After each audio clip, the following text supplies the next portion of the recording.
I was fixing a broken water pump on my small property when my phone rang. The caller ID showed my mother's number, but her voice sounded different, strained, almost hollow. "Jake, your grandmother passed away last night." The wrench slipped from my hands, clattering against the concrete floor of my garage. Grandma Rose had been the cornerstone of our family for as long as I could remember. At 92, she'd still been managing her vast ranching empire with the sharp mind of someone half her age. "The funeral is Friday," Mum continued, "but Jake, there's something else, something about her will. I'd expected to inherit maybe a small keepsake, perhaps one of her old quilts or her collection of vintage photographs. Grandma Rose had always been kind to me, but she had other grandchildren, other family members who seemed more deserving of her substantial wealth."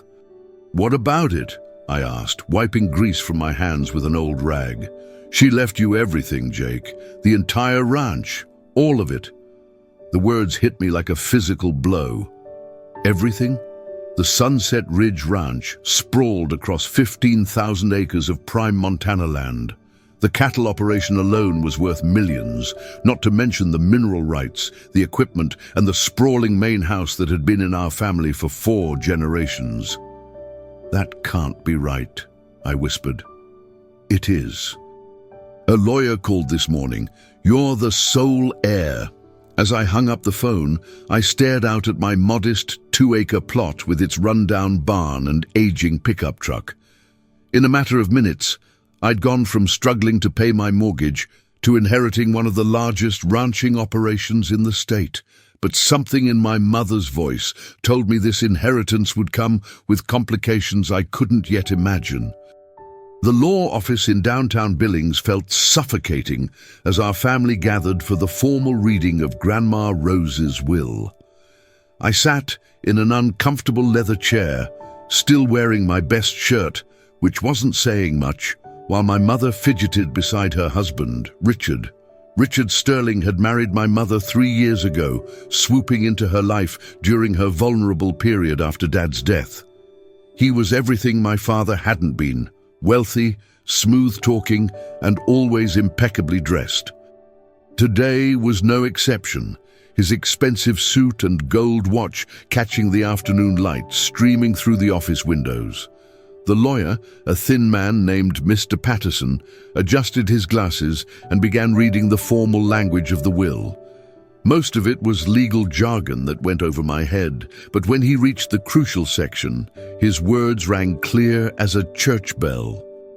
"To my grandson, Jacob Thomas Mitchell, I leave my entire estate, including but not limited to the Sunset Ridge Ranch, all livestock, equipment, mineral rights and associated properties, valued at approximately $12 million. The silence that followed was deafening.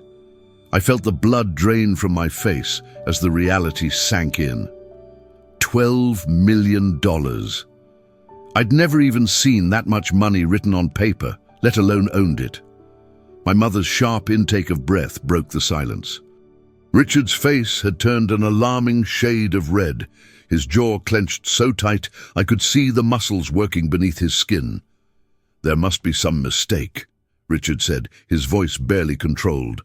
"Rose was clearly not in her right mind when she wrote this." Mr. Patterson looked over his glasses with the patience of someone who dealt with contested wills before. "Mrs. Mitchell was of sound mind and body when this will was executed 18 months ago. She underwent a full psychological evaluation to ensure its validity. As we left the office, I could feel Richard's eyes burning into my back, and I knew my problems were just beginning. 3 days after the will reading, Richard showed up at my property unannounced. I was in the barn, trying to repair a section of rotted wood, when I heard his BMW's engine purring in my driveway. Through the barn's open doors, I watched him emerge from his car, his expensive shoes crunching on the gravel. "Jake," he called out, his voice carrying that false friendliness I'd grown to recognize. "We need to talk." I set down my hammer and walked outside, wiping sawdust from my hands. Richard stood with his arms crossed, his silver hair perfectly styled despite the morning wind. "This inheritance situation is complicated," he began without preamble. "Your grandmother was old, confused. She didn't understand what she was doing. The lawyer said she was evaluated. She was competent." Richard's smile was cold. "Lawyers can be bought, Jake. Evaluations can be influenced. What matters is what's best for the family." I felt my temper rising. "And you think you know what's best? I think a 45-year-old man who can barely keep his own 2 acres running shouldn't suddenly be handed a $12 million operation." His words stung because they held a grain of truth. "Your mother and I have been discussing this. We think the ranch should be sold, the money divided properly among the family. It's not your decision to make." Richard stepped closer, and I caught a whiff of his expensive cologne mixed with something else, something that reminded me of desperation. "Everything can be contested, Jake. Wills can be overturned, especially when the beneficiary clearly lacks the capacity to manage such a substantial inheritance." His voice dropped lower. "It would be much easier for everyone if you simply agreed to share. Think about your mother's future. Think about what Rose would have really wanted." After he left, I stood in my driveway for a long time watching the dust settle from his tires. The warning had been delivered with a smile, but it was a warning nonetheless. Despite Richard's threats, I decided to move forward with claiming my inheritance. The ranch house was a sprawling 2-story structure built from local stone and timber, with a wraparound porch that offered views of rolling hills dotted with cattle. Walking through its rooms felt like stepping into a museum of my family's history. Grandma Rose's presence lingered everywhere, in the quilts draped over furniture, the photographs covering every surface, the smell of lavender and old wood that permeated the air. Her bedroom remained exactly as she'd left it, with reading glasses on the nightstand and a half-finished crossword puzzle on the dresser. The ranch foreman, a weathered man named Carlos, who'd worked for Grandma Rose for 20 years, met me on the front porch that first morning. "Your grandmother, she was a good woman," he said, removing his hat. "She talked about you often, said you had good hands, a good heart." "I don't know anything about running a ranch this size," I admitted. Carlos smiled. "She said you'd say that too, but she also said you'd learn, just like she did when she inherited from her father." Over the next few days, Carlos showed me around the property. The scale was overwhelming. Thousands of head of cattle, dozens of horses, equipment worth more than most people's houses. The ranch employed 15 full-time workers, each with families depending on the operation's success. But even as I tried to absorb the enormity of my new responsibilities, I couldn't shake the feeling that I was being watched. Twice, I spotted Richard's BMW on the county road that bordered the ranch. He never stopped, never waved, just drove slowly past like he was surveying territory he planned to claim. The pressure was building, and I could feel the weight of everyone's expectations. The workers who depended on the ranch, my mother caught between her son and her husband, and Richard, who clearly had no intention of accepting defeat. The lawsuit arrived on a Tuesday morning, delivered by a courier who looked apologetic as he handed me the thick envelope. Richard was challenging the will on grounds of undue influence and mental incapacity. According to the legal documents, he claimed I had manipulated my elderly grandmother into changing her will, taking advantage of her deteriorating mental state. The accusations stung because they painted me as a predator who had preyed on a vulnerable old woman. Anyone who knew Grandma Rose understood how ridiculous that was. She'd been sharp as a tack until the day she died, running her ranch with an iron fist and a keen business mind. But Richard had hired expensive lawyers, the kind who could make white look black if the price was right. The lead attorney was a woman named Victoria Cross, whose reputation for winning unwinnable cases was legendary in Montana legal circles. I called the only lawyer I knew, Tom Bradley, who'd handled my divorce 3 years earlier. Tom was honest about the situation. "This is going to be expensive, Jake. Richard's team will drag this out, file motion after motion, try to bleed you dry. They're betting you'll settle rather than fight. What are my chances?" Tom was quiet for a long moment. "The will is solid, and the psychological evaluation helps. But juries can be unpredictable, especially when they see a working man suddenly inheriting millions while a grieving daughter gets nothing." That evening, I sat on the ranch house porch, watching the sun set over land that might not be mine much longer. The cattle moved slowly across the distant pastures, and I could hear the evening sounds of the ranch settling down for the night. My phone buzzed with a text from my mother. "We need to talk. This has gone too far." But I knew it was just beginning.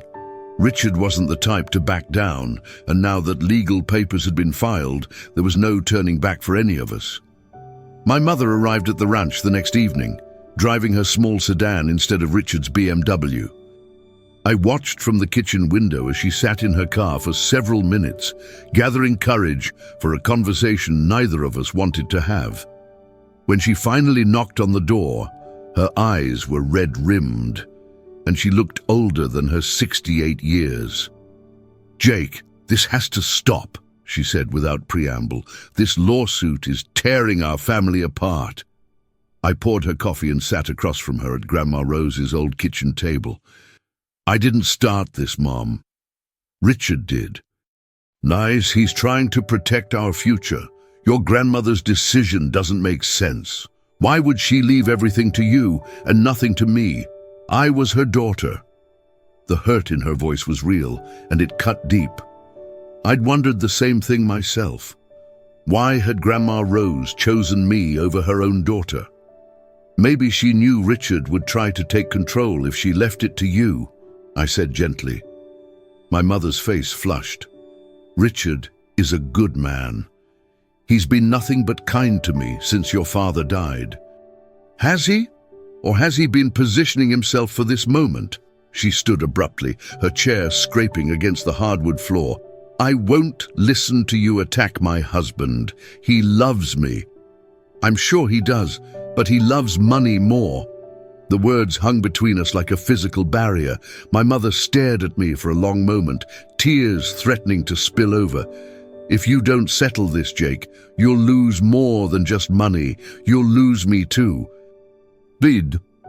After she left, I walked through the empty house, feeling the weight of generations of family history pressing down on me. Photographs of ancestors lined the hallway, men and women who'd built this ranch through hard work and sacrifice. They'd faced droughts, economic downturns, and family disputes, but they'd held on to the land. Now it might all slip away because of greed and manipulation. Unable to sleep, I spent the night going through Grandma Rose's papers, searching for anything that might explain her decision or help my legal case. In her bedroom closet, behind a stack of old quilts, I found a metal box I'd never seen before. Inside were letters, dozens of them dating back 3 years. They were from a private investigator named Sarah Chen, and as I read through them, a disturbing picture began to emerge. Grandma Rose had hired Chen to investigate Richard shortly after he'd married my mother.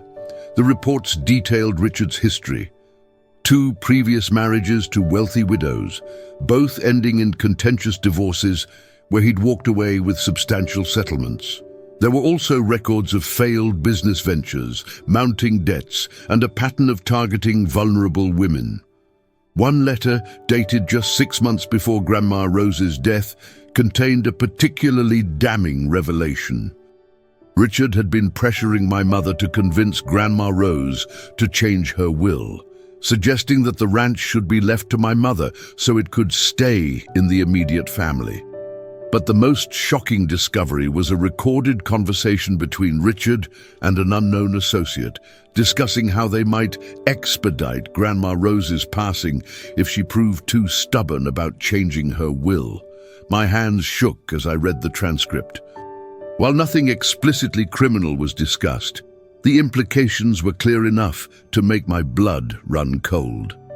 I called Sarah Chen's number, not caring that it was 3 in the morning.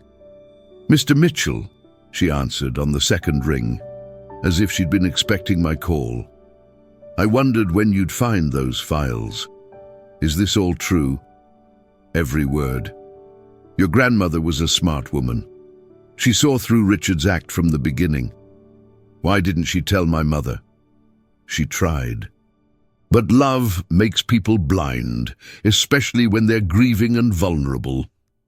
As dawn broke over the ranch, I realized I now had the ammunition I needed to fight back. But using it would mean destroying my mother's world, and I wasn't sure I had the strength for that kind of devastation.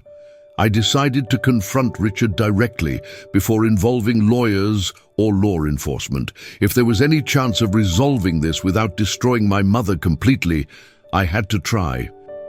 I found him at his office in downtown Billings, a glass-walled space that screamed success and money. His secretary tried to stop me, but I walked past her desk and straight into his private office. Richard looked up from his computer, his face cycling through surprise, annoyance, and finally settling on cold calculation. "Jake, I wasn't expecting you." I placed the investigator's files on his desk, watching his face carefully. The color drained from his cheeks as he recognized the documents. "Interesting reading," I said, "especially the part about your previous wives." Richard's composure cracked slightly. "I don't know what you think you found, but I think I found enough to bury you." I leaned forward, placing my hands on his desk. "2 wealthy widows, Richard, both ending in messy divorces where you walked away with their money. And now my mother. Your mother came to me willingly. After you targeted her at my father's funeral. Very classy." Richard stood, straightening his tie with hands that weren't quite steady. "You can't prove anything. Those reports are speculation." "Maybe, but they're enough to make my mother ask questions. And once she starts digging into your past, how long before she finds out about the gambling debts, the failed businesses, the real reason you need this ranch?" For a moment, Richard's mask slipped completely, revealing something desperate and dangerous underneath. "You have no idea what you're dealing with, boy. I've worked too hard and come too far to let some small-town nobody stand in my way." "Is that a threat?" Richard smiled, but it didn't reach his eyes. "It's a promise. Drop the inheritance, walk away, and everyone stays happy. Keep fighting, and I'll make sure you lose everything, including your mother's love." As I left his office, I realized the gloves were officially off. This was no longer about money or even family. It was war. 3 days after my confrontation with Richard, someone tried to kill me. I was driving back to the ranch after meeting with my lawyer when a black pickup truck appeared in my rearview mirror. At first, I didn't think much of it. Plenty of trucks on Montana roads, but when it started tailgating aggressively, then tried to ram my bumper, I knew I was in trouble. The mountain road twisted through pine forests with steep drops on both sides. My old Ford wasn't built for high-speed chases, and the black truck was gaining ground. In my mirror, I could see the driver wearing dark sunglasses and a baseball cap pulled low. On a sharp curve, the truck accelerated and slammed into my rear quarter panel. My truck spun sideways, tires screaming against asphalt before sliding toward the guardrail. For a terrifying moment, I thought I was going over the edge. Somehow, I managed to regain control and keep the truck on the road. When I looked back, the black pickup was gone, disappeared as suddenly as it had appeared. I pulled over at the first safe spot, my hands shaking as I called 911. The responding officer was sympathetic but realistic. "Without a license plate or a clear description of the driver, there's not much we can do," he said, examining the damage to my truck. "Could have been road rage, could have been someone who'd been drinking." But I knew better. The timing was too convenient, the attack too deliberate. Richard was escalating, and if I wasn't careful, the next attempt might succeed. That night, I installed security cameras around the ranch house and started carrying the .38 revolver that had belonged to my father. If Richard wanted to play dirty, I'd be ready. But the real message was clear. He was willing to kill for this inheritance, and that changed everything. This wasn't just about money anymore, it was about survival. I knew I needed more than the private investigator's files to stop Richard permanently.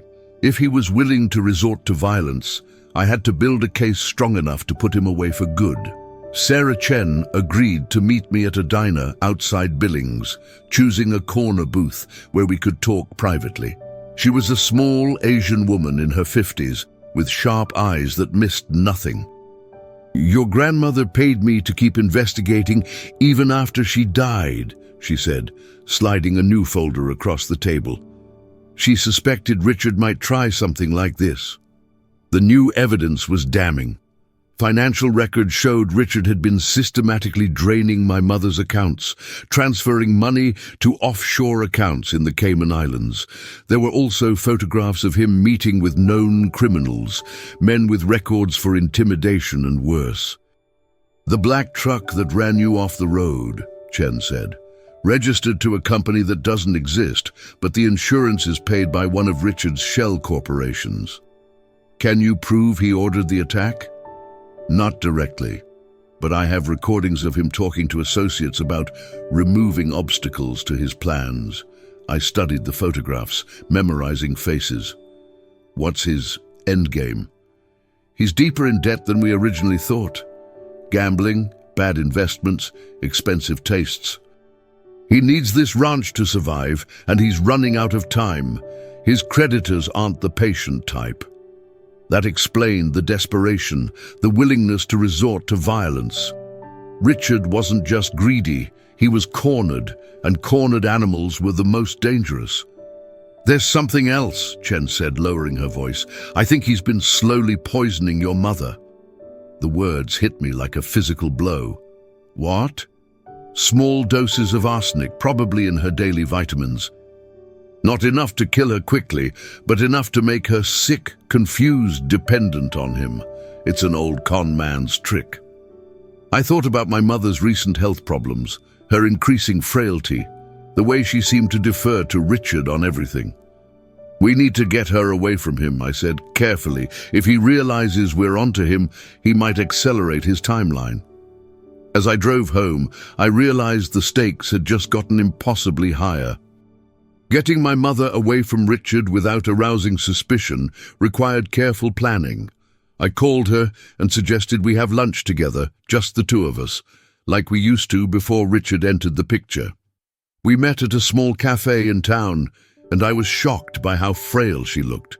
Her skin had a grayish pallor, and her hands trembled slightly as she lifted her coffee cup. "Mom, when's the last time you felt really well?" I asked gently. She considered the question. "I don't know. Maybe 6 months ago? Richard says it's just age catching up with me. What about your vitamins, the ones Richard gives you?" Something flickered in her eyes, a moment of clarity. "How did you know about those?" I reached across the table and took her hand.